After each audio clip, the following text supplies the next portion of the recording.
Forget the fairy tales about the honor of the uniform. An officer's personal sidearm was either a last-chance ticket back from the brink or the fastest way to get sent to the afterlife. In headquarters, they were guarded like the crown jewels. In the trenches, they were cursed for misfires. Today, we're digging into the holsters of those who cooked up the carnage of World War II to find out whose steel actually worked and who was carrying around expensive, useless junk. We've cut out the old-timers like the Nagant and the Luger. Our sights are set only on the models adopted on the very doorstep of the global slaughter. It was a race of engineering madness, from Soviet armor-piercing monsters to European lady pistols. We're stripping down the specs without censorship, why one pistol could punch through a helmet while another could barely finish off a rat.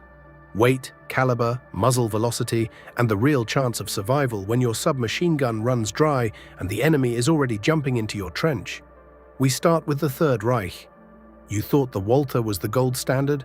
We're going to prove that German designers made a fatal mistake in 1938 that nearly cost them their reputation. Why did the Wehrmacht elite fear their own weapon? Watch on to find out.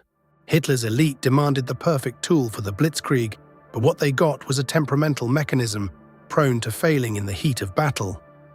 In 1938, the Walther replaced the Luger, but was it really a salvation? Behind its sleek slide lay an engineering labyrinth that hated the mud of the Eastern Front, as much as the Germans hated the frost outside Moscow. The Walther P-38 was the quintessence of German pedantry.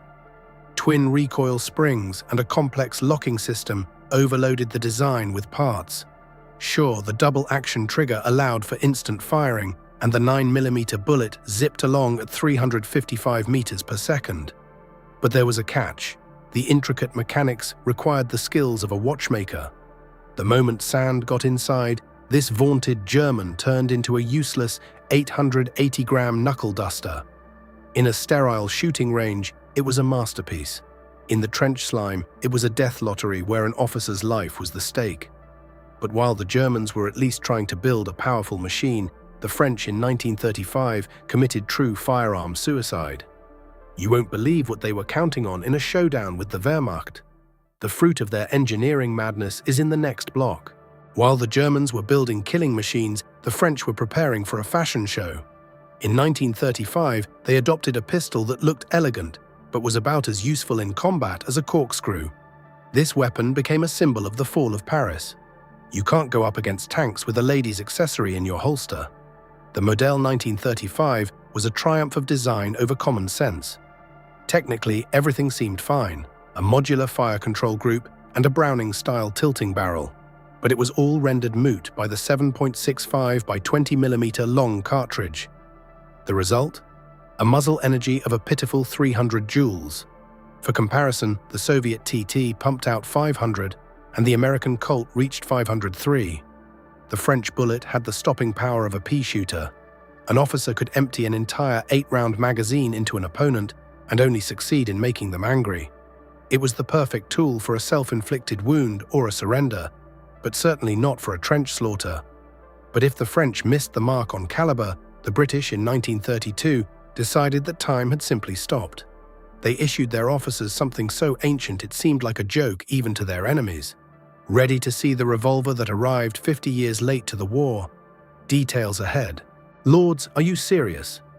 While the world was switching to rapid-fire monsters, Britain armed its officers with a top brake that looked like a dinosaur on the very day it was born. While others were counting split seconds to change a magazine, a Brit was snapping his Enfield in half like his grandfather's double-barrel shotgun. This wasn't loyalty to tradition, it was a gamble bordering on a death sentence for the owner. The Enfield No. 2, model of 1932, is a monument to British stubbornness. The muzzle velocity was a pathetic 190 meters per second. That is slower than a well-thrown stone. The cartridge produced a disgraceful energy of 239 joules, the absolute rock bottom of our list. Only 6 rounds and manual cylinder loading. Later, the British removed the hammer spur for double action only, finally turning marksmanship into a lottery. The weapon was perfect for dispersing colonial riots, but in a trench brawl, it was useless. A British officer with this revolver was practically unarmed against any automatic pistol. But while the British were clinging to relics, a real joker was born in Belgium in 1935. A pistol with such firepower that even the Germans were green with envy. What kind of beast hid 13 rounds at once? We'll reveal it in the next block. While the great powers were bickering over calibers, tiny Belgium played a trump card that swept the board. In 1935, they created a pistol that made its competitors obsolete overnight. It wasn't just a tool of war.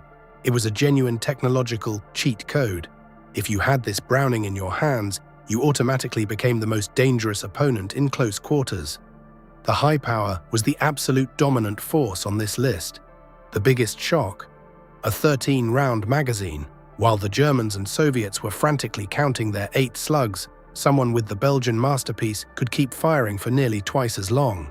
Weighing in at 882 grams, it utilized the powerful 9mm Parabellum at a velocity of 350 meters per second. Its simple tilting barrel design worked flawlessly. This was the first truly modern pistol in history, combining insane firepower with perfect balance. A true gold standard that remains in service in many armies around the world to this day. But why didn't this triumph save Europe, and what kind of macaroni misunderstanding was Italy forging at the time? You'll laugh when you find out why Italian officers needed the muscles of a weightlifter just to pull the trigger. Mussolini's madness. In the next block. The Italians have always valued style, but Mussolini clearly mistook the battlefield for a fitness club. In 1934, the army received a pistol that looked like a high-end accessory, but required the strength of Hercules. The results of Soviet testing are shocking. This wasn't a weapon. It was a literal training machine for suicides. The Beretta model 1934 operated on a blowback system chambered for the weak point 380 ACP 9x17mm cartridge, 7 rounds and a weight of 600 grams. On paper, the perfect compact. But there was a catch. The trigger pull on this Italian lady was an insane 5.5 kilograms. For comparison, the TT or PM has a trigger pull twice as light. To simply squeeze the trigger, an officer had to strain his entire hand, which killed any hope of accuracy.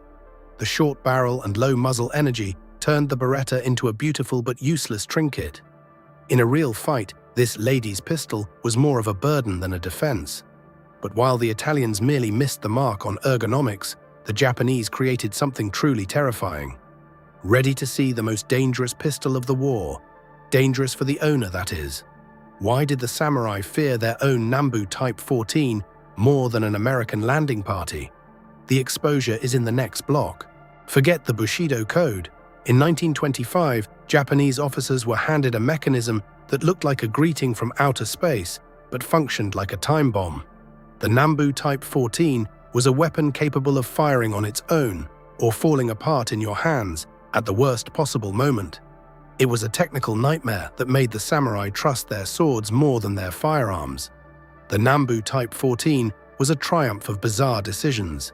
Twin recoil springs on the sides and a rocking locking block under the barrel turned cleaning into an engineer's quest.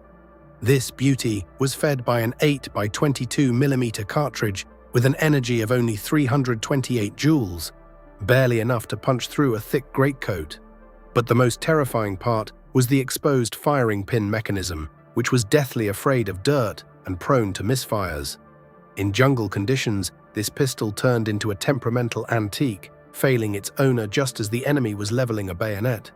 But while the Japanese were overcomplicating springs, the USSR created a tool that knew no mercy and feared no filth. Ready to see the legendary TT, whose shot punched through helmets and shattered destinies? Why did the Soviet Tokarev become the most dangerous argument on the Eastern Front? Check it out in the next block. While Western designers were playing with aesthetics, the USSR was forging a tool for survival in hell. The Tokarev pistol, TT, became the embodiment of a harsh doctrine: minimum comfort, maximum stopping power. This wasn't a parade accessory, but a beast whose roar inspired terror. The TT asked for no mercy and gave none in return, becoming a living legend of the Eastern Front. The TT is a hymn to pragmatism. Instead of frills, it utilized the 7.62 by 25mm cartridge, screaming at a velocity of 420 meters per second. With an energy of 500 joules, This hand cannon could punch straight through German helmets and light cover. The Hammer Group, designed as a single modular unit, could be removed with bare hands, priceless in trench mud. True, it had no safety in the traditional sense, and its ergonomics felt like a brick. But when push came to shove, the TT worked where Europeans choked on dust. It was a weapon of victory, crude, powerful, and absolutely reliable in the hands of those ready to go all the way. But could the Soviet veteran hold its own against the heavy artillery from across the ocean? In the US, they created a monster whose caliber made you forget about precision for the sake of one crushing hit. Why is the legendary Colt M1911 still considered the king of sidearms? The final battle of the giants is in the next block. If the TT was a surgical scalpel, the Colt was a bone-crushing sledgehammer. In the US, they didn't believe in elegance, they believed in caliber.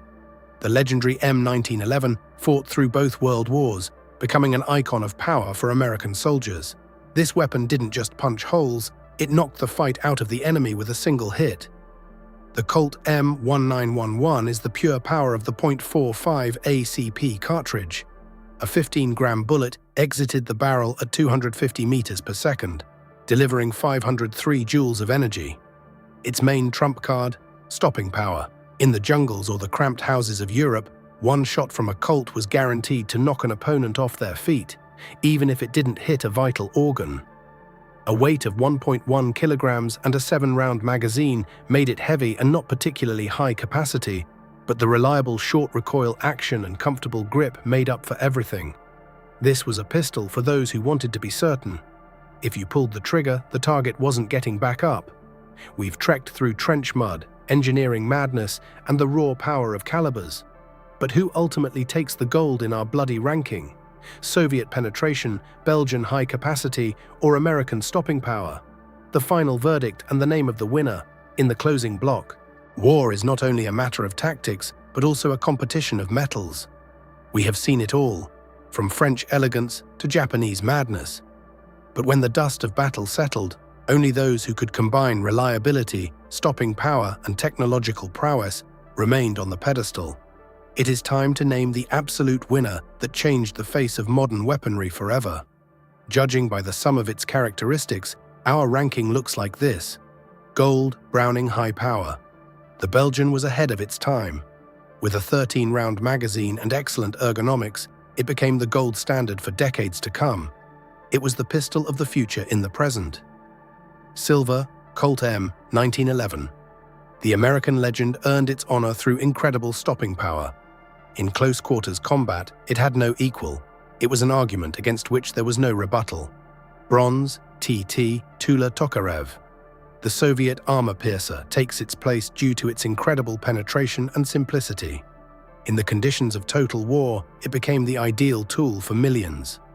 The Second World War marked the sunset of the revolver era and the dawn of the era of powerful self-loading pistols. Sidearms ceased to be mere symbols of an officer's status, transforming into effective means of survival. Victory went to those nations that bet on reliability and firepower, leaving aesthetics and complex mechanisms in the past.